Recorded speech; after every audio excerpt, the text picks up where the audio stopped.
안녕하세요. 저는 최근 이혼하고 돌싱이 된 남자입니다. 제가 이렇게 사연을 보내게 된 이유는 바로 저와 이혼한 여자 때문입니다.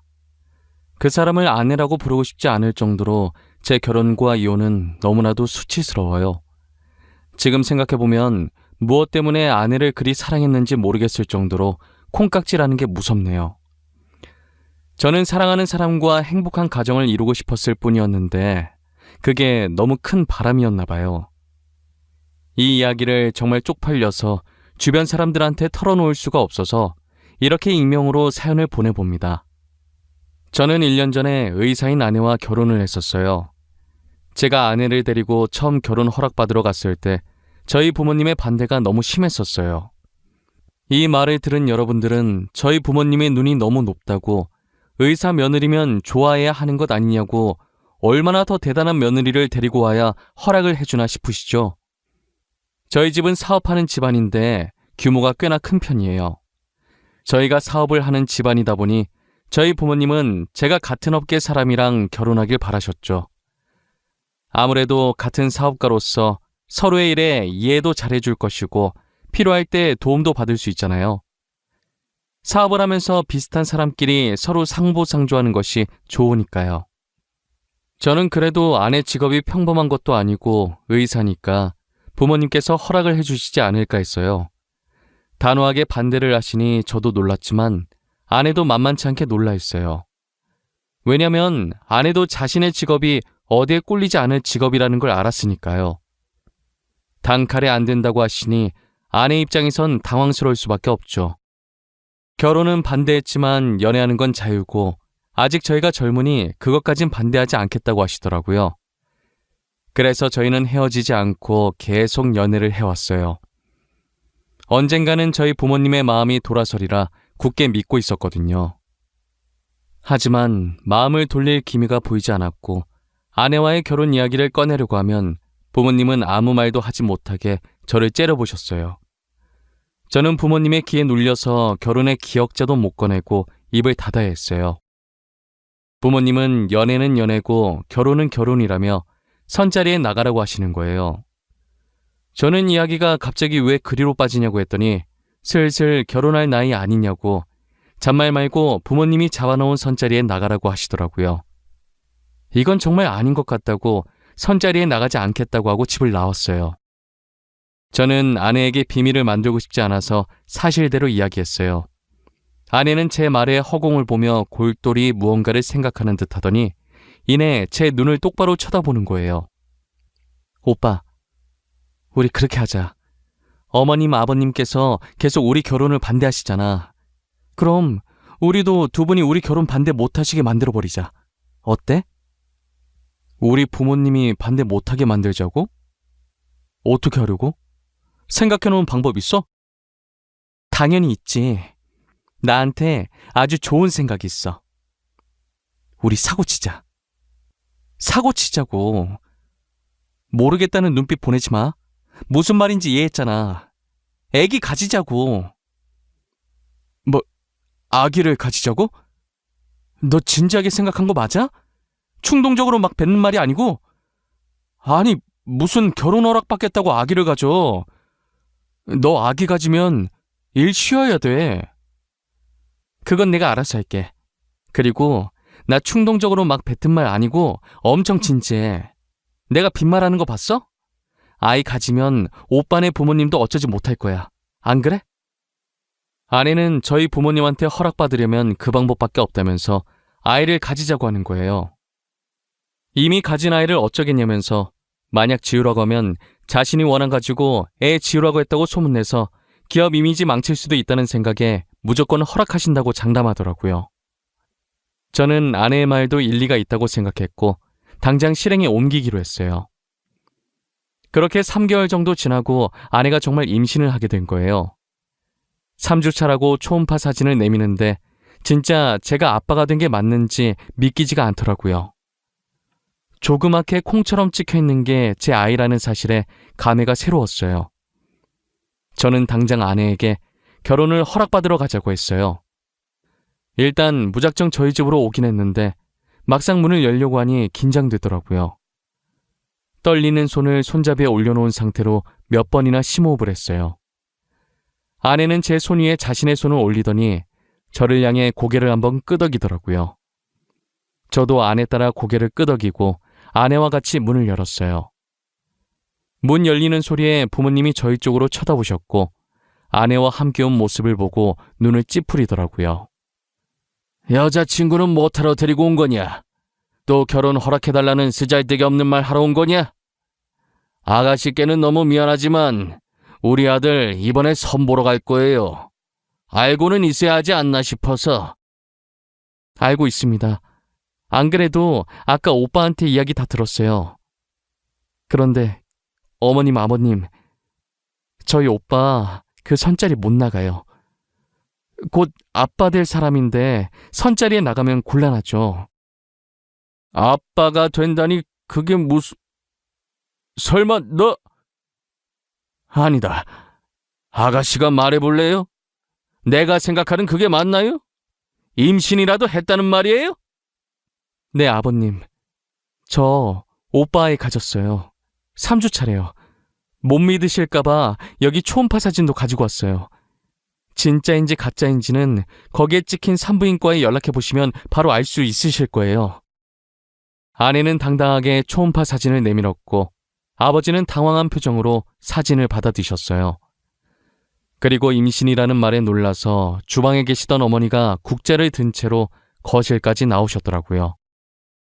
아버지는 아내의 말 따라 휴대전화를 들어서 산부인과에 전화를 해서 확인했어요. 산부인과 측에서 맞다고 했는지 전화를 끊고 아무 말 없이 사진만 빤히 보시더라고요. 저 아내는 괜히 긴장돼서 옴짝달싹도 못한 채 마른 침만 삼켰어요. 1분간의 숨막히는 정적이 이어지더니 이내 아버지는 활짝 웃으시더라고요. 아버지가 웃는 동시에 어머니도 웃으시는데 이게 무슨 상황인가 싶어 저와 아내는 아무런 제스처도 취하지 못하고 눈만 꿈뻑꿈뻑거리고 있었어요.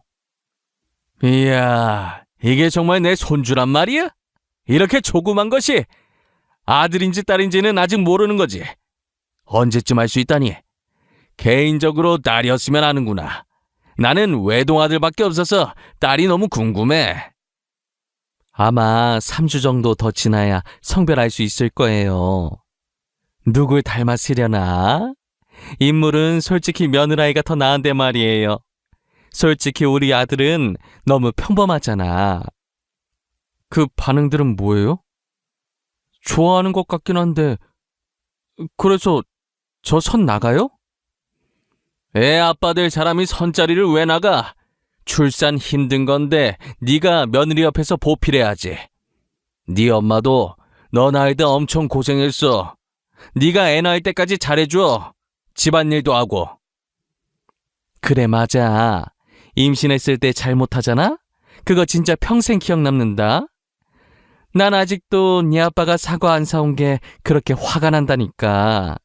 사과만 보면 그 생각나서 으깨버리고 싶어. 저희 예상과 달리 아내가 임신을 했다고 하자 부모님께서 엄청 좋아하셨어요. 불과 몇 분 전까지만 해도 결혼 안 된다고 반대했던 분들이 많나 싶을 정도였어요.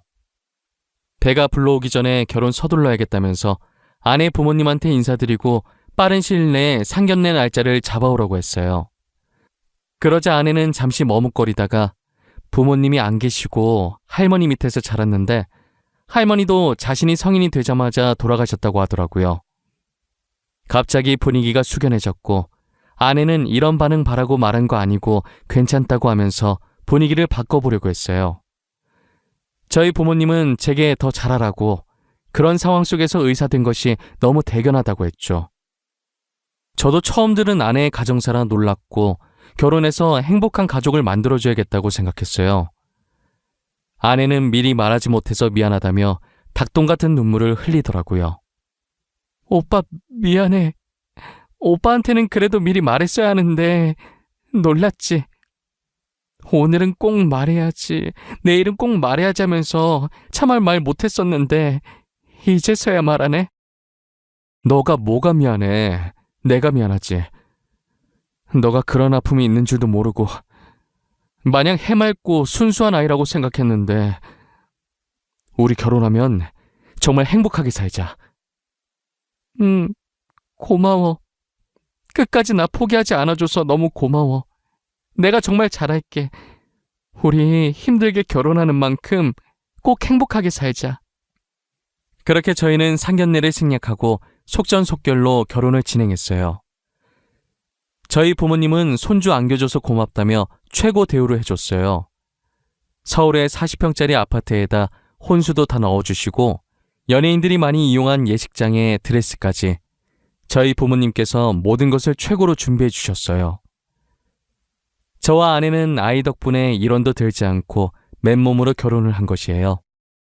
아내는 보잘것없는 자신이 감히 이런 것들을 누려도 되냐며 눈치를 봤지만 저는 충분히 누려도 된다고 눈치 보지 말고 누릴 수 있을 때 마음껏 누리라고 했어요.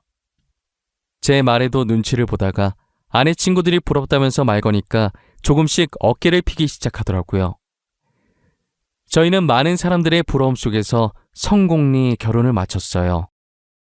신혼여행은 외국으로 가고 싶었는데 시국이 시국이니만큼 외국으로 가진 못했고 우리나라에도 외국 느낌 나는 곳이 있다고 하길래 거기서 신혼여행을 즐겼어요. 신혼여행을 마치고 신혼집으로 가보니 엄청 이쁘게 꾸며져 있더라고요. 안방도 되게 깔끔하고 옷장에는 새 옷들로 가득 차 있었고 아이방도 알록달록 예쁘게 꾸며져 있었는데 남자인지 여자인지 몰라서 그런지 옷장에 아이 옷은 아직 하나도 없더라고요. 아내는 예쁘게 꾸며진 집을 보고 좋아서 어쩔 줄 몰라 했어요. 특히나 옷장에 걸려있는 옷들과 옆에 진열되어 있는 가방을 보고 정신을 못 차렸죠. 신혼여행 마치고 원래 살던 집에서 옷을 가지고 오려고 했는데 안 그래도 되겠다면서 어머니랑 자기랑 취향이 잘 맞는다며 너무 좋아했어요. 어머님, 여기 옷장에 있는 거 다 어머니가 골라주신 거예요? 다 너무 예쁘고 좋아요. 제가 이런 걸 받아도 되는지 모르겠어요. 되게 비싼 것 같은데. 이제 우리 집 사람 됐는데 좋은 옷만 입고 좋은 가방만 들고 다녀야지. 안 그래? 슬픈 현실이긴 하지만 사람들이 다 겉모습만으로 판단하잖니. 그러니 너도 이제 꾸미고 다녀. 감사합니다, 어머님. 다 달아 없어질 때까지 열심히 입고 열심히 들고 다닐게요. 아무것도 없는 저를 며느리로 받아주셔서 정말 감사합니다. 저희 잘 살게요, 어머님. 그래, 나야말로 우리 손주 안겨줘서 고맙구나. 애 낳을 때까지 우리 아들 실컷 부려먹어. 여왕 대접 받을 수 있는 건 그때뿐이다. 여행 갔다 오느라 피곤할 텐데 쉬어. 끊으마. 어머니는 아들인 저는 안중에도 없고 오직 며느리 걱정뿐이셨어요. 그래도 저는 전혀 서운해하지 않았고 오히려 보기 좋았어요. 처음엔 결혼 절대 안 된다고 반대했었지만 결국엔 이렇게 결혼도 하고 어머니와 아내가 잘 지내는 모습을 보니 이것이 행복이라는 걸 느꼈죠. 저는 신혼집에 발을 들인 순간부터 임신한 아내가 불편할까봐 집안일을 제가 도맡아 했어요. 임신 초기엔 절대 안정이라는 어머니의 말을 듣고 화장실 갈 때 말고는 제가 대신 움직였어요. 제가 예전에 요리학원에 다녔던 적이 있어서 그때 실력을 살려서 맛있는 것도 많이 만들어줬죠. 아내는 이런 것도 만들 줄 아냐며 놀라더니 맛있게 다 먹어주더라고요. 제가 만들어준 요리를 남김없이 잘 먹는 모습을 보니 얼마나 뿌듯한지 몰라요. 요리사들이 이 맛에 요리를 하는구나 싶더라니까요. 주변에서 아내가 임신하면 입덧이 심해서 밥을 못 먹는다고 해서 걱정을 많이 했는데 저희 아내는 다행히 입덧을 하지 않았고 가리는 것 없이 잘 먹었어요. 저희는 아이가 뱃속에서부터 효자라면서 태어나면 얼마나 효자일까 유난을 떨었어요. 하지만 효자인 줄만 알았던 아이가 아내를 불편하게 하는 게 한 가지 있더라고요. 임신을 한 뒤로 어디로 눕든 자세가 불편해서 불면증에 시달리고 있다는 거예요. 그래서 저희는 어쩔 수 없이 결혼한 지 2달 반 만에 각방을 써야 했어요. 마음껏 자세를 바꾸고 움직일 수 있게 넓은 침대를 하나 사서 남는 방에 넣어줬고 자세 편하게 취할 수 있는 기다란 베개 같은 게 있다고 해서 그것도 사서 같이 넣어줬어요. 아내는 그 베개가 효과 만점인 것 같다고 간만에 편하게 잤다고 좋아하더라고요. 그렇게 아이를 낳을 때까지만 각방 생활을 하기로 했어요. 이제 아내가 임신한 지 4개월이 접어들었는데 생각보다 아내 배가 안 튀어나오더라고요. 제가 임신을 해본 적이 없으니까 어느 정도 돼야 배가 튀어나오는지 정확히 몰랐어요. 단순히 호기심에 아내한테 물어봤는데 아내가 살짝 당황해 하더라고요. 여보, 이번 주면 우리 아기 4개월째 되는 거 아닌가? 근데 당신 배는 그대로인 것 같네? 내가 임신을 안 해봤으니까 잘 모르지만 4개월째 되면 배가 튀어나오지 않아? 튀어나오지. 근데 그건 애기 크는 속도에 따라 달라. 우리 애가 다른 애에 비해 체구가 작나 보다. 앞으로 다른 애들처럼 크게 잘 먹어줘야겠어. 그래? 근데 당신 최근에 되게 잘 먹었잖아. 영양소 고루고루 잘 먹여야 하나? 우리가 너무 고기만 먹긴 했어. 야채도 좀 먹어야겠다. 임산부한테 좋은 음식 좀 알아볼게. 진짜 매번 고마워. 나 정말 남편 하나는 기가 막히게 잘 뒀다니까? 당신 같은 사람을 어디서 만나. 항상 고마워. 아니야, 나야 고맙지. 너 덕분에 내가 사람 됐잖아. 우리 앞으로도 지금처럼 행복하게 살자. 저는 아내가 당황해하긴 했지만 아무래도 아내가 의사이기 때문에 의심 없이 아내의 말을 믿었어요. 그 뒤로 임산부에게 좋다는 음식만 골라서 아내에게 해다 바쳤고 아내는 아기를 위해 열심히 먹었어요. 다행히 아이에게 아무 문제가 없는지 아내의 배가 조금씩 불러오기 시작하더라고요. 아내는 자신의 병원에 산부인과도 있어서 근무하면서 홀로 검진을 다녔고 저는 이쯤 되니 아이의 성별이 궁금해지더라고요. 하지만 낳았을 때 아는 게 더 감회가 새로울 것 같아서 성별을 물어보지 않았어요. 아내는 몸이 무거워질수록 점점 화가 많아졌고 저는 아내가 화내면 아이에게 좋지 않으니 친구들 만나서 스트레스라도 풀라고 카드를 쥐어줬어요. 앞으로 계속 제 카드를 들고 있다가 필요한 것들 사고 먹고 싶은 것도 사 먹으라고 했죠. 아내는 카드를 보고 두 눈을 반짝이더니 진짜 다 사도 되냐고 갑자기 애교를 부리더라고요. 저는 그 애교에 넘어가서 사고 싶은 거 다 사라는 말을 내질러 버렸어요. 아내는 정말 사고 싶은 것들 다 사기 시작했고 집에 비슷한 가방이 여러 개나 있는데도 자신의 성에 차지 않는지 계속 사들였어요. 저는 그만 사라고 하려다가 한 입으로 두말하는 쪼잔한 남자 될 것 같고 임신할 때 잘해야 된다고 안 그러면 두고두고 기억에 남는다는 어머니의 말이 생각나서 그냥 두고 볼 수밖에 없었어요. 그러다 아내가 대뜸 친구와 태교 여행에 가고 싶다고 하더라고요. 자기 친구들도 아이 가졌을 때 태교 여행 갔다고 하면서요. 자기야, 나 친구들이랑 태교 여행 갔다 오면 안 돼? 내 친구들도 아이 가졌을 때 친구들끼리 태교 여행 갔다고 하더라고. 그래? 근데 나랑 가면 되잖아. 꼭 친구들이랑 가야 돼? 자기, 나 서운하려고 그래? 아니, 나 결혼하고 나서 친구들이랑 여행 한 번도 못 가봤단 말이야. 이때까지 자기랑 많이 놀았잖아. 이번엔 자기가 양보해주면 안 돼? 알겠어. 아쉽지만 내가 양보해야겠네. 친구들이랑 재밌게 놀다 와. 어디로 얼마나 놀고 올 건데? 오래 있다 올 거야? 이렇게 무거운 몸으로 어떻게 오래 있다 와. 그냥 짧게 2박 3일 갔다 올 거야. 요즘 경주가 그렇게 핫하대. 그래서 경주 갔다 오게. 그래, 조심히 갔다 와. 언제나 몸 조심하고, 알겠지? 카드는 전에 내가 준 거 있지? 그거 가지고 가서 재밌게 놀다 와. 그렇게 아내는 친구들과 경주로 2박 3일 여행을 떠났고 저는 간만에 휴식을 취했어요. 친구들한테 아내 여행 갔다고 이야기하니 혼자 있을 때 술 한잔 하자고 부르더라고요. 저도 곰곰이 생각해보니 아내 챙기느라 친구를 한 번도 못 만났던 것 같아요. 간만에 친구들 만나 에너지 충전 좀 하자 싶어 편한 옷을 찾고 있었어요.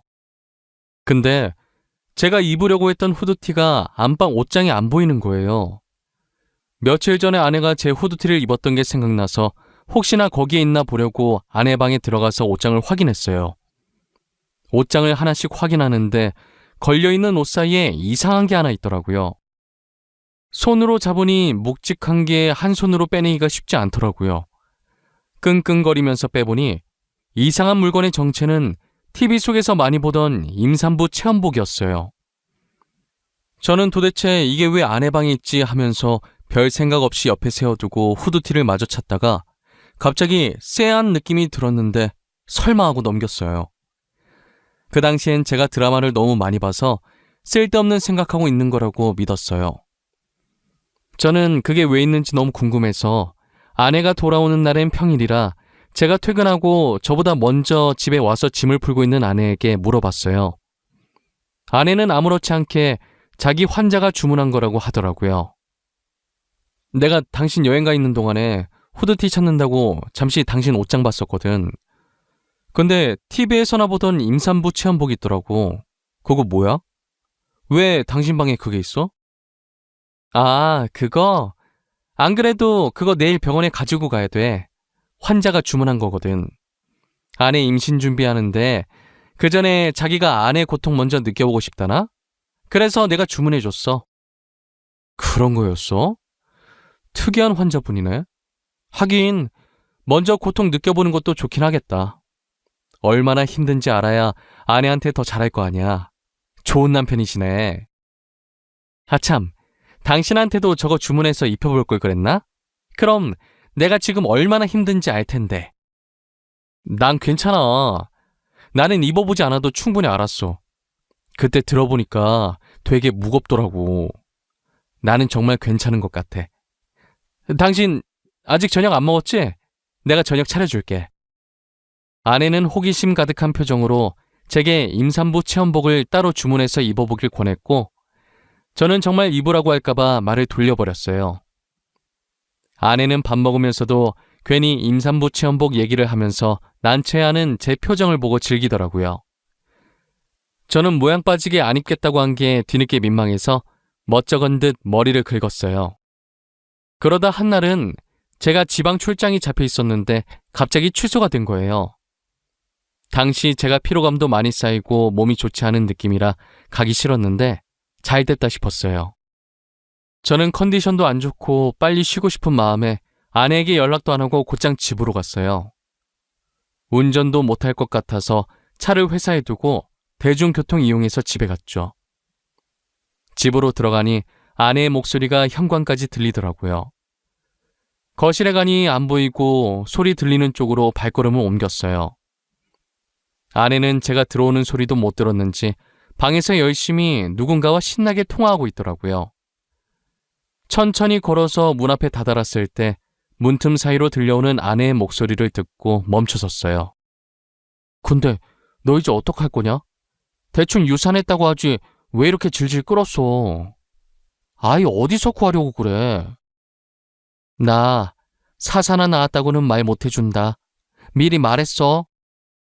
야, 친구 좋다는 게 뭐냐? 이번에도 나 좀 도와줘. 나 너가 도와준 덕분에 결혼한 거잖아. 나 그때 진짜 아버님이 전화할 줄은 꿈에도 몰랐다? 얼마나 간 쫄리던지. 너 저번에 임산부 체험복 들킬 뻔했다며. 진짜 웃겨. 야, 잠깐만. 너네 남편 출장 갔다고 했지? 남편 출장 가 있는 동안에 유산했다고 하면 안 돼? 애 심장 안 뛰어서 수술했다고 하면 되잖아. 너 진짜 머리 좋다. 어떻게 그런 생각을 해내지? 애 심장 안 뛰는데 자기네들이 어쩔 거야. 그치? 나는 그냥 이 집 며느리로 있기만 하면 돼. 아버님 재산이 진짜 어마어마하더라고. 결혼식만 봐도 으리으리하더라. 우리 중에 너가 제일 초호화 결혼식 했을 거다. 너 SNS 보니까 집도 좋더만. 너무 부럽다. 멍청한 부잣집 도련님 물었다더니 진짜였네. 너도 나처럼 팔자 펴고 싶으면 분발해.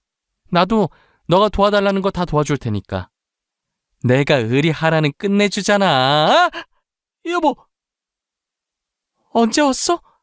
아니, 출장 간 거 아니었어? 아내는 홀쭉한 배로 침대에 누워서 통화하다가 일어나면서 문 앞에 서 있는 저를 발견하고 놀라더라고요.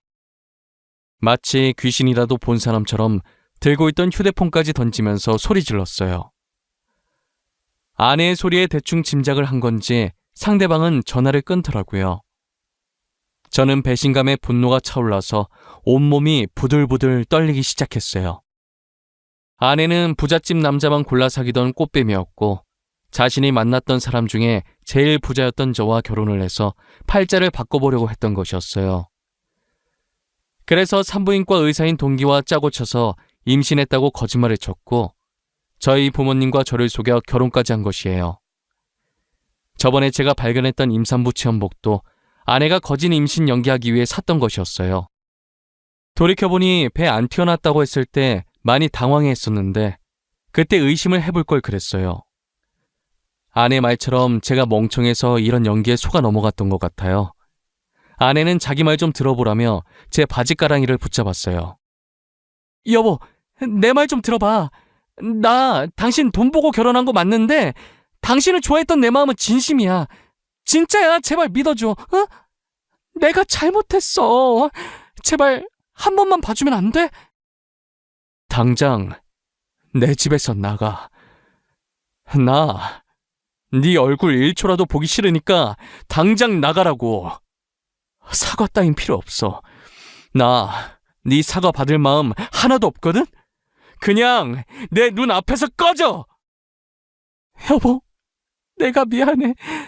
제발 한 번만 봐줘. 거짓말한 건 미안해. 나 당신 너무 좋아해서 그랬어.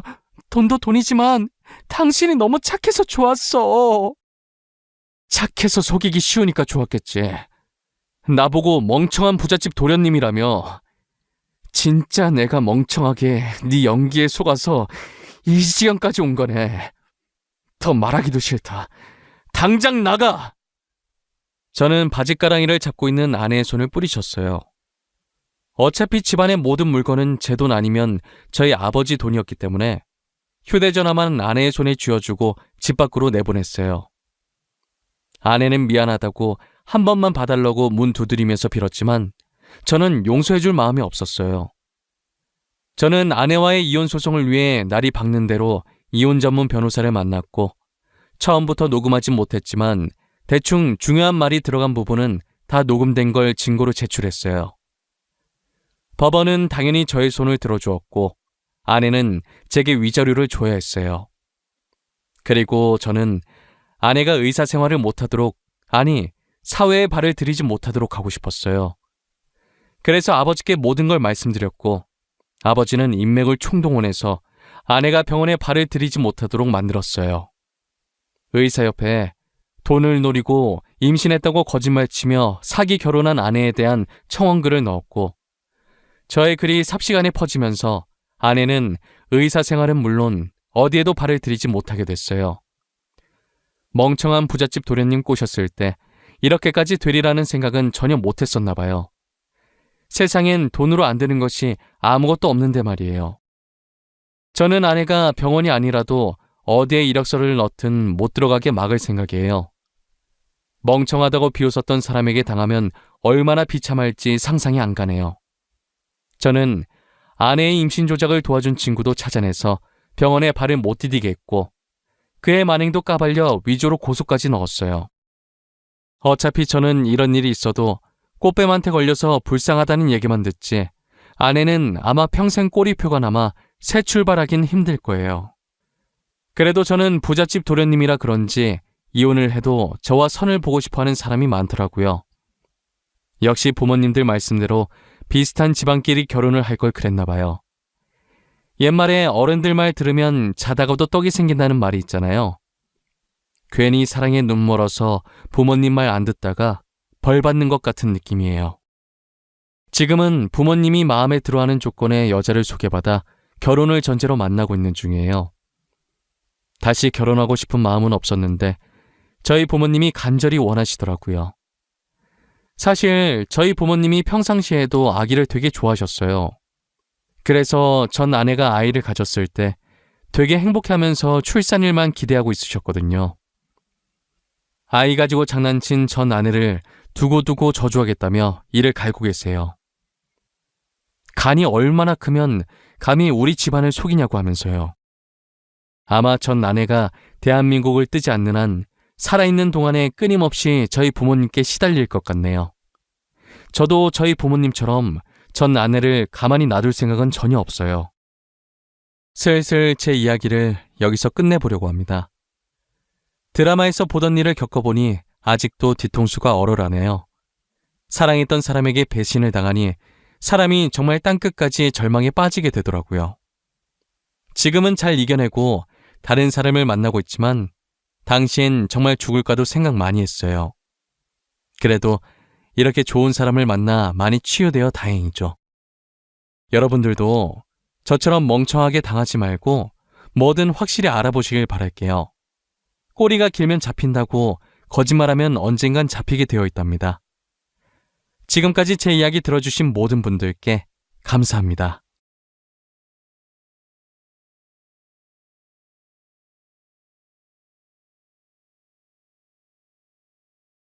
안녕하세요.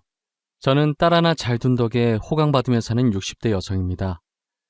현재 정말 눈에 넣어도 안 아플 자식들과 함께 행복한 하루하루를 살고 있어요. 제게는 무엇과도 바꿀 수 없을 만큼 소중한 딸 하나와 아들 하나가 있는데요.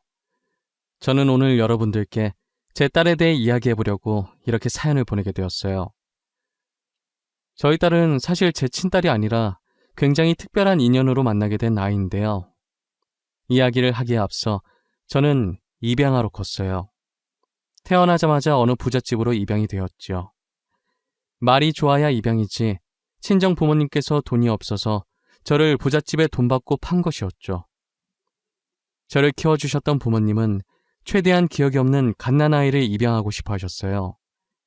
그래서 보육원에 들렀는데 당시엔 갓난아이를 찾기 힘드셨대요. 5군데 정도 돌았었고 제일 어린아이가 6살이었다고 하더라고요. 부모님께서 마지막 보육원을 나오려고 했는데 보육원 입구에서 한 부부가 갓난아이를 안아들고 불안해서 안절부절 못하는 사람 마냥 자꾸 왔다 갔다 하더래요.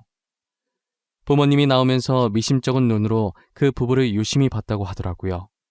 그런데 부부 대화 소리를 들어보니 형편이 너무 안 좋아서 애 키울 여력이 안 되니까 보육원에 놔두고 오려고 했는데 차마 아기에게 너무 미안해서 못 놓고 계속 고민하던 중이었던 거예요. 그 소리를 듣고 어머니와 아버지가 눈빛 교환을 하고 부부에게 다가갔다고 하더라고요. 부부는 저희 부모님께서 다가가니 살짝 눈치를 보며 자리를 뜨려고 했다는 거예요. 저기요, 저희가 들으려고 한 건 아닌데 가정 형편이 얼마나 어려우신 거예요? 저희는 불임이라 아이를 가질 수가 없어서 아이가 간절히 필요하거든요. 네? 아이요? 저희가 당장 밥 먹을 돈이 없어요. 지금 저희 옷차림을 보다시피 밥 먹을 돈이 없으니 당연히 아이 키울 돈도 없고요. 그 밥 저희가 해결해 드릴게요. 몇 년간은 풍족하게 드실 수 있으실 거예요. 대신 아이를 제게 입양시켜 주실 수 있으신가요? 저희는 정말 아이가 간절합니다. 부부는 저희 어머니의 말에 난처한 표정으로 잠시 동안 서로를 바라봤다더라고요. 하지만 현실은 당장 지금 먹을 돈도 없으니 결국 저희 부모님께 돈을 받고 저를 넘겨준 거죠. 딸을 갖고 싶어 했는데 갓난아이의 딸이기까지 하니 저희 부모님은 되게 좋아하셨어요. 저를 친딸처럼 불면 날아갈까 만지면 부서질까 정말 애지중지 키우셨어요. 혹시나 제가 입양하라는 사실을 알고 상처받을까봐 일부러 기억이 없을 갓난아기 때 데리고 온 것인데 다른 가족들이 저를 이름 대신 입양하라고 불러서 저도 제가 입양하라는 걸 어렸을 때부터 알았어요. 그래도 제가 입양하라고 해서 부모님을 원망하거나 미워하진 않았어요. 보통 입양하라는 사실을 알면 충격받아서 반항을 한다던데 왜 반항을 하나 이해가 안 갔어요. 친자식도 아닌 저를 이렇게 친딸처럼 잘 키워준 것만으로도 감사한걸요. 대신 할아버지의 유산을 탐내 저를 견제하는 못된 어른들이 미웠어요.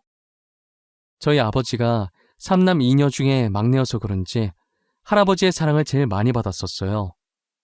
비록 제가 입양하긴 하지만 할아버지는 저를 친손녀처럼 인정해 주셨고 아버지의 딸이라는 이유로 손주들 중에서 저를 제일 이뻐하셨어요. 그래서인지 아버지의 형제들이 할아버지의 재산을 탐내고 제게 못되게 굴었었어요. 저희 부모님에게 유일한 약점이 저라고 생각해서 그런 것이죠. 저희 부모님은 제가 입양하라고 불릴 때마다 안쓰러워하셨지만 마음을 강하게 먹어야 이 자리를 지킬 수 있다고 제게도 교육을 많이 시켰었어요. 저는 부모님의 교육 덕분에 상처받지 않고 그들이 저를 뭐라고 부르든 무반응으로 일궈냈어요. 무반응만이 저희 부모님을 그리고 저를 지킬 유일한 방법이라고 생각했거든요. 괜히 제가 욱해서 나서봤자 저희 가족에게 좋을 건 하나도 없었으니까요. 원래 애들은 나쁜 걸 더 빨리 배운다고 아버지 형제들에게 배운 게 이런 것밖에 없으니 당연히 사촌 언니 오빠들도 저를 입양하라고 부르며 무시했어요. 어른과 다른 게 있다면 어른들은 똑같이 비아냥거리면서 괴롭혀도 제가 반응이 없으면 재미없어서 입양하라고 부르면서도 더 괴롭히는 건 멈췄었어요. 하지만 사촌 언니 오빠들은 계속 제가 반응이 보일 때마다 집요하게 괴롭히죠. 제가 반응을 안 하면 자신을 무시한다 생각하고 저 따위한테 자신들이 무시당한 게 괜히 자존심 상해서 분한 마음에 저를 더 괴롭혀요. 그래도 유일하게 저를 챙겨준 건 작은 아버지네 딸이었어요. 아버지 형제 중에서도 작은 아버지네만 저희를 괴롭히지 않았어요. 재산 욕심 없던 작은 아버지네 가족은 늘 저희를 챙겨주었어요. 작은 아버지 따라 사촌 언니도 자연스럽게 저를 많이 챙겨주었죠. 만약 사촌 언니가 없었다면 저는 적밖에 없는 이 집안에서 절대 버틸 수 없었을 거예요. 언젠간 사촌 언니를 도울 일이 있다면 어떤 일이든 도와줘야겠다고 마음먹었어요. 제가 25살이 되던 해 사촌 언니가 30살이었고 사촌 언니는 결혼을 앞두고 있었어요. 저는 결혼 축하 선물을 해주고 싶어서 사촌 언니와 함께 백화점에 갔었어요. 언니가 평소 가지고 싶어 했던 것을 선물로 사고 형부가 좋아할 만한 것도 사려고 구경을 하고 있었는데 한참 구경하다가 언니 휴대전화가 요란하게 울리기 시작하는 거예요. 형부한테 걸려온 전화였고 언니는 웃으면서 밝은 목소리로 전화를 받았어요. 언니가 전화 받을 때와는 다른 표정을 하더니 폰을 떨어뜨리고 달려나가는 거예요. 저는 언니의 폰을 주워들고 혹시나 놓칠까봐 빠르게 뒤따라갔어요. 아슬아슬하게 언니가 탄 택시에 저도 같이 탈 수 있었어요. 언니는 사시나무 떨리듯 몸을 떨면서 안절부절 못하더라고요. 기사님한테 병원으로 가달라고 하는데 저는 눈치껏 형부한테 무슨 일이 생겼다는 걸 알 수 있었죠. 소정아, 우리 오빠가 사고 나서 지금 병원에 아무 일 없어야 돼, 진짜. 아무 일 없어야 돼. 내가 오빠 없이 어떻게 살아. 언니, 아무 일 없을 거야.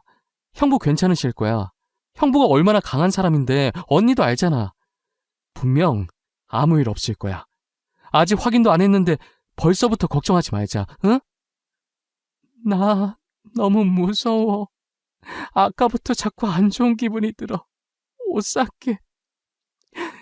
아저씨, 저희가 지금 너무 급해서 그런데 조금만 빨리 가주세요. 부탁드릴게요. 죄송합니다.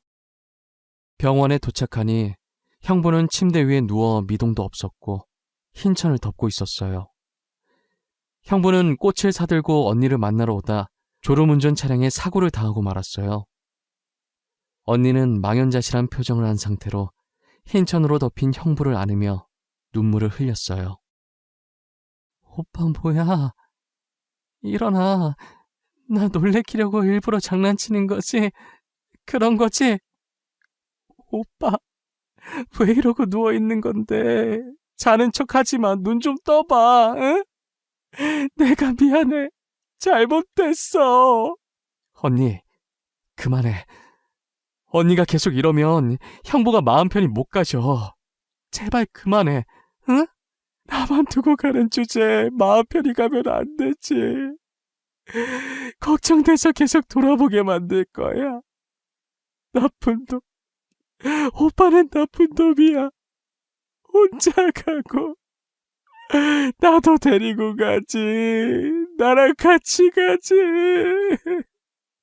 사촌 언니는 형부 장례식 동안에도 나쁜 놈이라며 중얼거리면서 하염없이 눈물을 흘렸고 장례식을 마친 후엔 언제 슬펐냐는 듯 다시 예전 모습으로 돌아갔어요. 당시 사촌 언니의 뱃속엔 조그만 생명이 숨쉬고 있었어요. 아마도 언니는 이 조그만 생명 때문에 악착같이 버텼던 것 같아요. 저는 겉모습만 봤을 때 잘 웃고 얘기도 잘하길래 언니가 괜찮아 보이는 듯 했어요. 하지만 언니의 속은 골물대로 다 골마 있었고 점점 시름시름 앓아갔어요. 결국 사촌 언니는 혼자서 마음의 병을 앓다가 세상을 떠나버렸어요.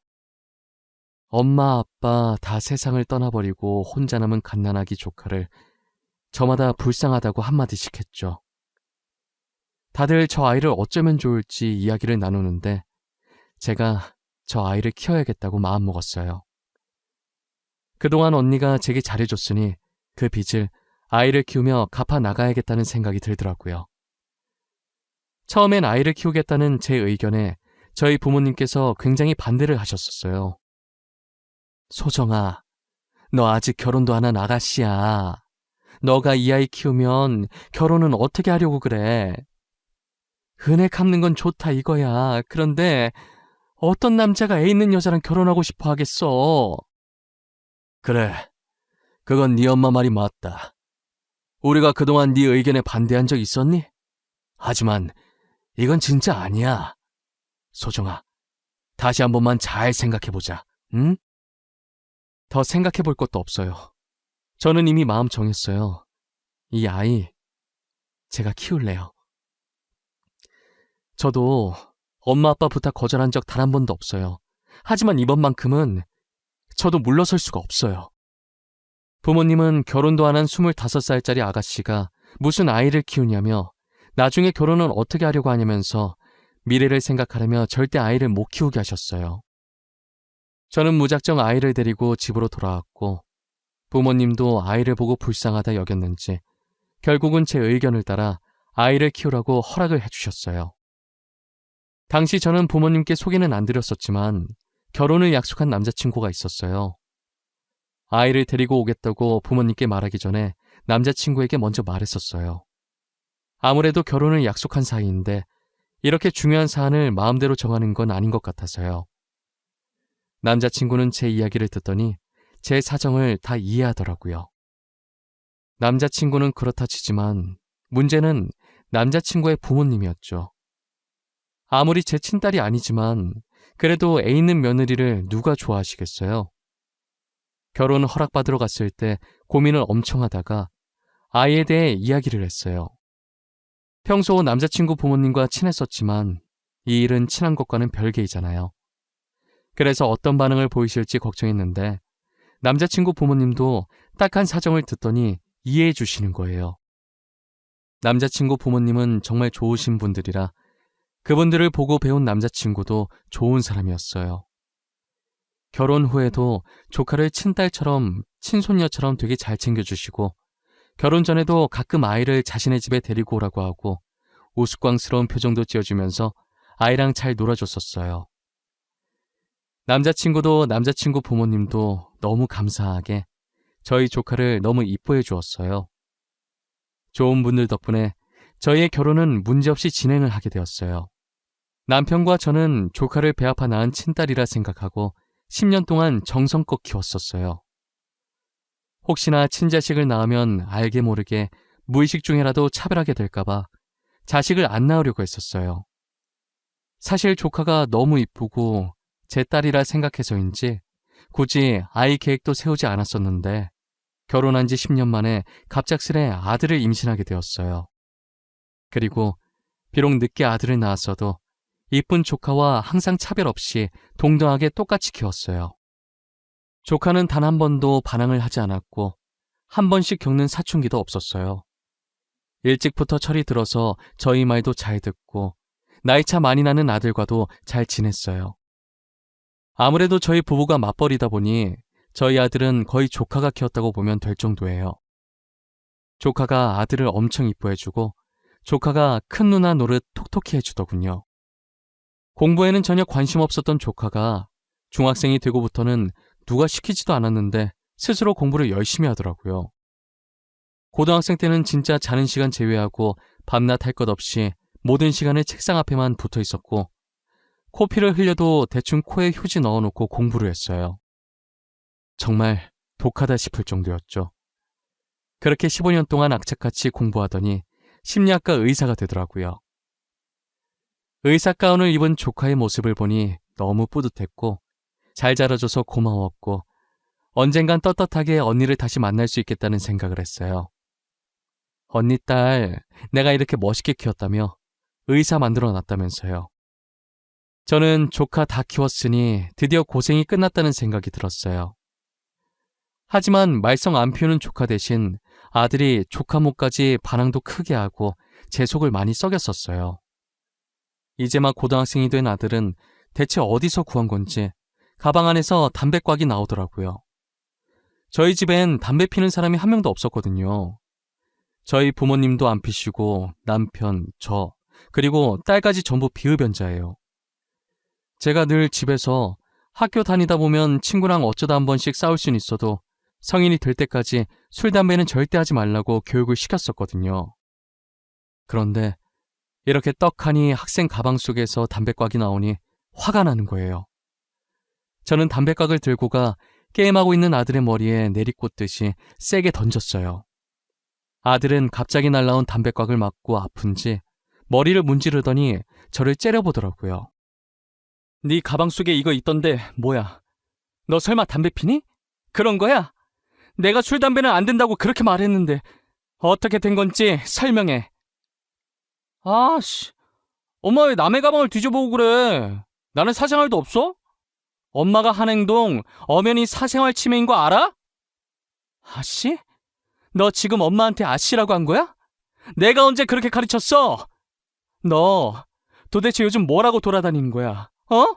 사고 치고 다니는 거 아니야? 내가 사고를 치고 다니든 말든 엄마가 무슨 상관이야. 엄마는 알지도 못하면서 화만 내고. 됐어. 다 필요 없어. 나가.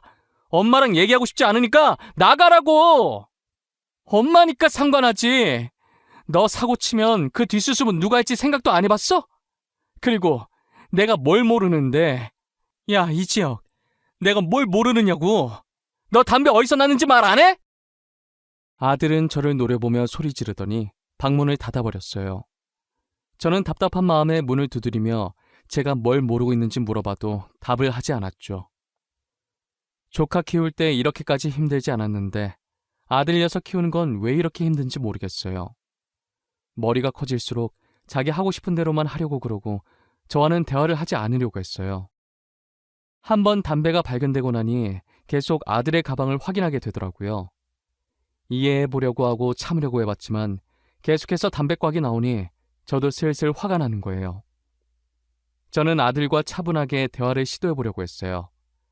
게임하고 있는 아들의 의자를 돌려 세우니 아들 얼굴에 멍자국이 있더라고요. 야, 이지혁. 너 담배도 모자라서 이젠 쌈박질도 하고 다녀? 얼굴은 그게 뭐야? 광대 쪽에 멍 있고 입술도 다 터지고 꼴이 이게 뭐냐고. 도대체 뭘 하면서 돌아다니는 거야? 엄마는 왜 항상 화부터 내? 무슨 일 있냐고 누가 괴롭히냐고 다정하게 물어볼 수는 없는 거야? 보통 아들이 맞고 왔으면 누가 때렸냐고 하는 게 정상 아니냐고. 엄마는 왜 항상 내가 문제라는 듯 말해? 네가 이렇게 담배나 피고 다니니까 그렇지 내가 괜히 너한테 그래? 너 솔직하게 말해. 요즘 나쁜 애들이랑 어울려 다니고 그러는 거야? 어? 그런 거야? 그런 거 아니라고. 내가 피해자라고. 나 학교에서 왕따 당해. 그 담배도 내 거 아니고 걔네 거야. 걔네가 들고 있다가 부모님이나 선생님한테 들키면 안 된다고 맨날 내 가방에 숨긴단 말이야. 여지껏 꾹 닫고 있던 아들의 입에서 나온 말들은 다소 충격적이었어요. 가방에 담배꽉이 나오고 얼굴에 멍투성이일 때 질 나쁜 아이들과 어울려 놀기 시작한 줄만 알았는데 오히려 저희 아들이 왕따를 당한 피해자였어요. 저는 참을 수가 없어서 학교에 찾아가려고 했으나 그렇게 하면 더 보복당한다는 아들 말에 혹여나 아들이 정말 보복을 당할까봐 걱정돼서 그럴 수가 없었어요. 마땅히 말할 곳이 없어서 조카에게 이 사실을 털어놓았어요. 조카는 동생이 자신에게 그런 말 한 적이 단 한 번도 없었다고 놀라는 거예요. 아무래도 조카가 심리학과 의사가 되면서 아직 미성년자라 심리가 불안정한 아들이 걱정돼서 맨날 퇴근 후에 아들 방에 가서 상담을 해줬었거든요. 요즘 네 동생이 학교에서 왕따 당하고 있다더라. 엄마가 돼서 그런 것도 모르고 혼만 내고 어린 것들이 벌써부터 누군가를 괴롭히고 따돌리고 말이야. 내가 어떻게 해야 할지 모르겠어. 엄마, 지혁이가 왕따 당하고 있대? 자기가 자기 입으로? 나한텐 그런 말 없는데. 나 매일 지혁이랑 이야기 나누잖아. 근데 단 한 번도 그런 말 한 적이 없어. 너가 걱정할까봐 그런 모양이야. 나한테도 계속 말 안 하다가 이렇게 혼나는 게 억울했는지 참다 결국 터져서 말한 거거든. 이걸 진짜 어떻게 하는 게 좋을까? 근데 지혁이 말도 맞아. 우리가 괜히 섣불리 나섰다가는 지혁이만 더 피해 입을 수도 있어. 일단 확실한 증거를 잡고 걔네 강제 전학 보내든 징계를 받게 하든 하고 지혁이를 다른 곳에 전학 보내자. 어떻게 증거를 잡지? 우리가 계속 따라다니면서 증거를 수집할 순 없잖아. 녹음기를 사자. 조그마한 녹음기를 지혁이 교복 자켓 주머니에 넣는 거야. 그리고 지혁이가 끼고 있는 안경도 카메라 달린 안경으로 바꾸자. 그걸로 증거를 모으는 거지. 조카는 확실한 증거를 잡기 위한 대책을 말해줬고 조카의 말대로 녹음기와 카메라가 달린 안경을 사서 녹음기는 아들 몰래 교복 자켓 주머니 안에 넣고 안경은 책상 위에 올려놨어요. 안경이 기존에 끼던 거랑 디자인이 비슷해서 아들은 아무 의심 없이 안경을 끼고 나가더라고요. 저는 하루 종일 일이 손에 잡히지 않았고 아들의 학교 시간만 손꼽아 기다리고 있었어요. 아들은 그날도 학교에서 안 좋은 일이 있었는지 자켓이며 교복이 흙투성이로 더럽혀져 돌아왔습니다. 저는 확실한 증거가 있을 거라 생각하고 아들이 씻으러 들어갔을 때 녹음기만 살짝 들고 나왔어요.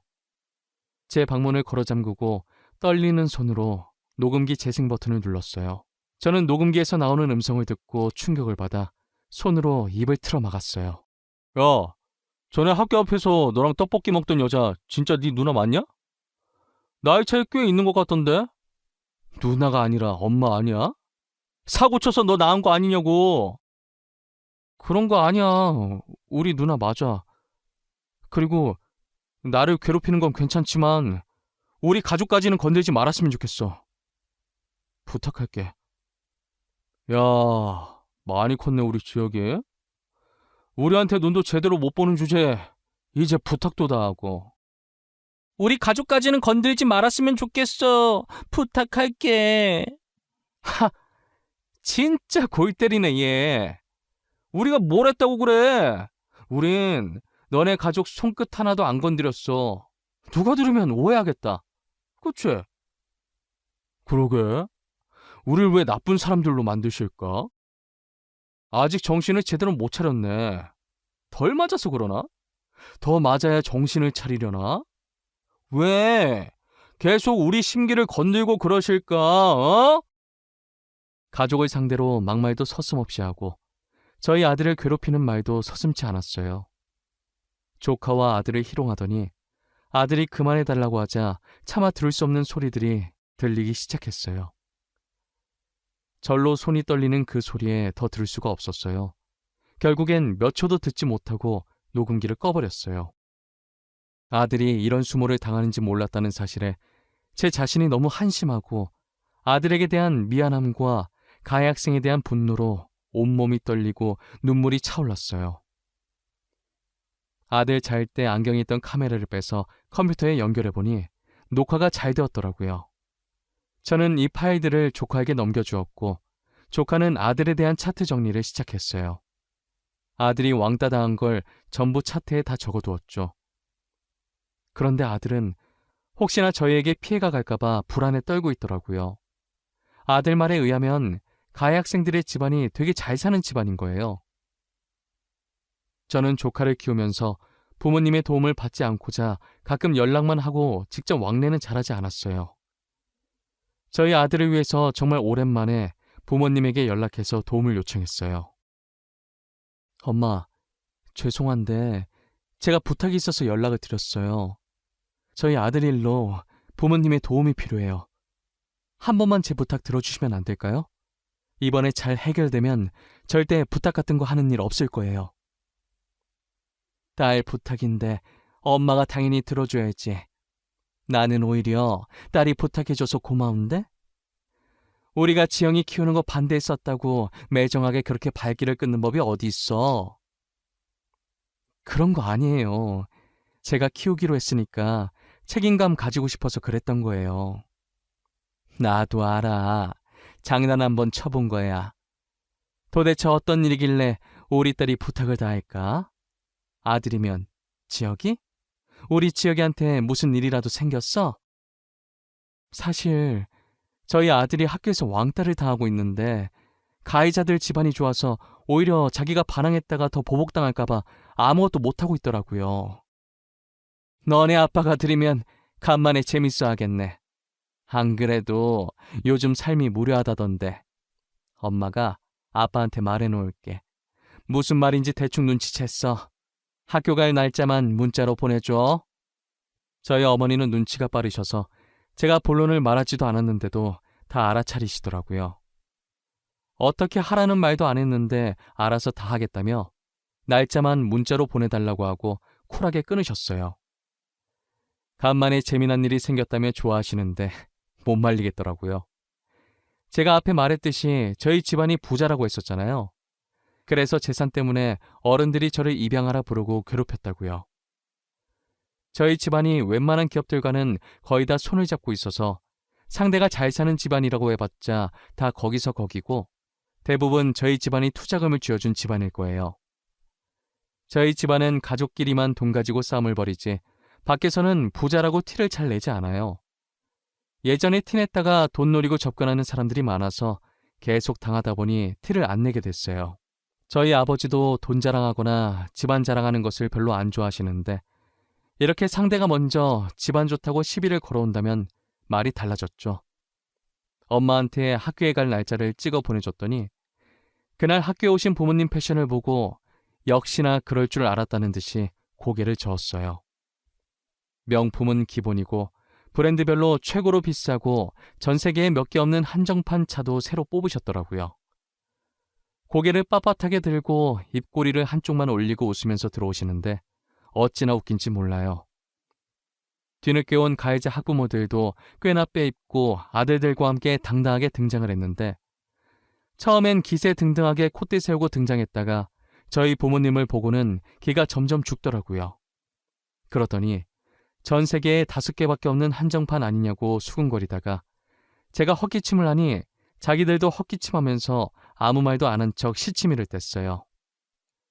이렇게 시간 개념이 없어서야 원. 가해자 주제에 시간까지 안 지키면 어쩌자는 거야? 자기네들만 바빠? 우리도 바쁜 사람들이야. 이러니 애들이 보고 배우는 게 없는 거야. 어머, 누가 가해자라는 거예요? 지금 저희 아들이 가해자라는 말이에요? 저희 아들이 왜 가해자예요? 길거리 꽃도 소중하게 여기는 아이예요. 길거리 꽃도 소중하게 여기는 애가 우리 손자는 왜 그렇게 밟았대? 얼마나 무자비하게 밟던지 차마 내 두 눈 뜨고 볼 수가 없던데. 어머니는 가해자 학부모들을 살짝 째려본 후 녹음본이 든 USB를 담임 선생님께 건넸어요. 선생님이 컴퓨터에 연결해서 영상을 재생시켰고 스피커를 통해 아들이 맞는 소리와 가해 학생들이 저희 아들에게 희롱하는 목소리들이 흘러나왔어요. 그리고 조카가 조용히 가방에서 저희 아들 심리 상담했던 차트를 꺼내서 선생님께 건넸어요. 조카는 가해 학생들의 학부모의 눈을 똑바로 보면서 가해 학생들의 강제 전학을 원하고 저희 아들의 정신적 피해 보상도 원한다고 똑부러지게 말하더라고요. 결국 가해 학생들은 아들과 마주치지 못하도록 타 지역으로 강제 전학을 시켰고 아들은 매주 상담을 받으며 피해 보상도 계속 청구 중이에요. 그리고 역시나 가해자 학부모들은 저희 집안에 투자금을 받고 있던 집안이었고 부모님은 그 집안에 들어간 투자금을 다 회수해버렸어요. 돌이켜보니 이번 일은 저희 부모님과 조카의 합작이고 저는 아무것도 한 게 없네요. 저는 학교에서 나오면서 부모님과 조카에게 진심으로 고맙다고 했어요. 부모님은 조부모로서 할 일을 한 거라고 하시면서 쿨하게 돌아서시더라고요. 조카는 제 손을 꼭 잡고 잘 끝나서 다행이라며 눈물을 글썽거렸어요. 저는 집으로 돌아오는 길에 조카와 아들 손을 꼭 잡고 이런저런 이야기를 참 많이 했어요. 그러다 문득 조카가 왜 심리학 의사가 됐는지 궁금하더라고요. 딸, 근데 전부터 궁금했는데 갑자기 왜 심리학 의사가 된 거야? 너 원래 작곡가가 꿈이라면서 작곡학원 알아보고 그랬었잖아.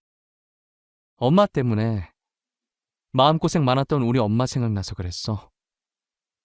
지금 내 옆에 있는 우리 엄마 말고 돌아가신 엄마 말이야. 너 그거 어떻게 알았어? 언제부터 알았던 거야? 나 말한 적 없는 것 같은데. 조카는 자신이 친딸이 아니라 입양아였다는 사실을 다 알고 있는 거예요. 알고 보니 중학생 때 뭐 가지러 안방에 들어왔다가 우연히 화장대 서랍에 있던 제 다이어리를 보고 저희가 친부모가 아니라는 사실을 알게 되었다고 하더라고요. 사촌 언니의 아이를 저희가 친딸처럼 키워왔고 그게 자신이라는 걸 알게 되었죠. 그 사실을 알고 중학생 때부터 공부를 열심히 했었대요. 돌아가신 친어머니가 친아버지 때문에 마음고생하다가 세상을 떠난 걸 알고 공부를 열심히 해서 사람들 마음의 병을 치료해야겠다는 생각을 했다네요. 그런데 이렇게 동생을 왕따 피해자로 상담하게 될 줄은 몰랐다고 하더라고요. 조카는 자신을 친딸처럼 생각하고 이렇게 잘 키워줘서 고맙다고 늘 감사한 마음으로 살았다고 고생 정말 많이 하셨다고 하면서 절 안아주는 거예요. 이런 날이 오면 눈물이 날 줄 알았는데 눈물보다는 웃음이 나더라고요. 조카가 그렇게 느낄 정도로 내가 좋은 엄마였구나, 좋은 엄마 되기 성공했구나 싶었어요. 아들은 우리의 말에 놀라서 입을 쩍 벌리더라고요. 누나가 자기 친누나가 아니었냐고 하면서요. 저는 고등학생이 된 아들이 충격받아서 누나라고 안 부르면 어쩌나 했는데 자긴 누나가 너무 좋다면서 계속 친누나 해달라고 우는 거예요. 조카는 아들 눈물을 닦아주면서 누나 계속 할 거니까 울지 말라며 달래줬어요. 영원히 저희 부부의 딸이고 저희 아들의 누나임은 변하지 않다고 하면서요. 지금도 여전히 저를 엄마라고 부르며 친모녀처럼 잘 지내고 있어요. 저희 아들도 한 번 누나는 영원히 누나라며 예전이나 지금이나 조카랑 사이좋게 잘 지내요. 다른 학교로 전학 가서 적응도 잘하고 있고요.